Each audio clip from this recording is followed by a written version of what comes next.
Oil and gas producer Santos says it's reviewing coal seam gas mining plans for the New South Wales Pilliga State Forest, including a proposal to drill more than 1,000 wells there. Yesterday it was revealed the former Labor state government signed an agreement with Eastern Star Gas in February, giving it permission to access the forest until 2040. When Santos bought Eastern Star back in November, it inherited that right. Santos has been hitting back, though, at criticism that taxpayers are getting little out of the deal, saying mining royalties will earn the government millions. The New South Wales Greens discovered Santos will pay just $2,500 per year to the state government for every active coal seam gas well in the forest. Well, for more, we are now joined on the line by Matthew Doman from Santos. And Matt, you could drill up to 1,000 wells in the Pilliga Forest. Would you expect that to be the final number? Well, they were the proposals put forward by Eastern Star Gas that we acquired in November last year, just barely 6 weeks ago. We're reviewing all of Eastern Star's operations and proposals, including those in the Pilliga State Forest. We do expect to continue to operate in the Pilliga State Forest. We believe it's an environment in which we can operate safely and sustainably with minimum impacts, but we would not expect to drill that many wells, but that is also under review at the moment. And what sort of time frame are you putting on the exploration in the forest right now? Well, we're talking in broad terms about a 20-plus year coal seam gas project in northwest New South Wales, and the Pilliga State Forest would be part of that project. OK, the $2,500 you'd be paying for each active well sounds to me like somewhat of a bargain. Well, that's just the land access payment, and it's comparable with the land access payments we make on all land on which we operate. The Greens yesterday put out a release portraying this as a scant return to taxpayers for the scale of activity that would be taking place in this corner of New South Wales. That, we believe, is disingenuous, because the Greens must know that that is but a fraction of the contribution that we will make to New South Wales. The royalty payments on our activity there alone we would expect to be in the order of $150 million a year, over $3 billion over the life of our project. So we believe that we will make a strong contribution to New South Wales in that manner and in many others. Following the acquisition of Eastern Star Gas back in November, what parts of the business have been of most interest during your review?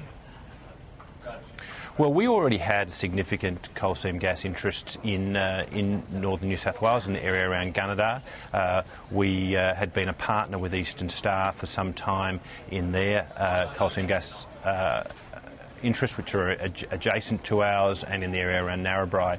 So we saw great opportunities and synergies in bringing these assets under joint management, under Santos management, and in working with the local community to win support for developing these significant resources, assets for the benefit of the community and the broader the state of New South Wales and the nation. Matthew Doman, will, if it's required, will Santos be prepared to look at further environmental impact reports of, I suppose, so many coal seam gas wells in the forest, if required by the government? Absolutely, absolutely. That's a very important point to understand, that we are, as we said, in the very early stages of our activity in New South Wales.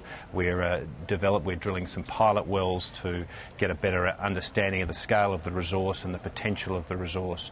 But before we move anywhere near production, before we move ahead with the investment that's under consideration, this project would be subject to very extensive environmental reviews and only proceed with approvals in place. We already have extensive approval processes on the individual wells and the individual activity that we're undertaking at the moment, but there's a long way to go before this project would have the environmental approvals it correctly requires to go ahead. We're seeing so many larger companies really embark upon these huge capital expenditure programs. What sort of capital, if you're looking over this 20-year program, is Santos looking to commit to such a program? Well, it is very early days, but an indicative estimate is in the order of $16 billion to develop the coal seam gas fields around Gunnedah and Narrabri. And of the $150 million in royalties that you spoke of just before, how much or when will you actually be required to start paying this? Is it when you're actually up and producing? That's right. You pay royalties once you move into the production phase, and we're some time away from doing that. But as I said, over the life of a 20-year project, we would be contributing significant amounts to the New South Wales government over a considerable period of time. Will you be pushing the government to assist when the time is right to help out, I suppose, on the infrastructure of such a large-scale project? I think that really is too soon to address that question, as we have in Queensland in developing a large coal seam gas to liquefied natural gas project in that state. We work in close partnership with government and with local communities. Part of that process involves developing infrastructure that will assist our project but also be of a wider use to the community in most cases. And any plans for capital raisings in the coming 12 months to help assist with some of these big expenditure programs? No, not at this stage. No, as I said, we're in the early stages of developing and examining the potential of our interest in New South Wales, and so that won't be an issue at this stage. All right, Matthew Doman from Santos, coming to us from Adelaide today. Very much appreciate your time. Thanks, Moira.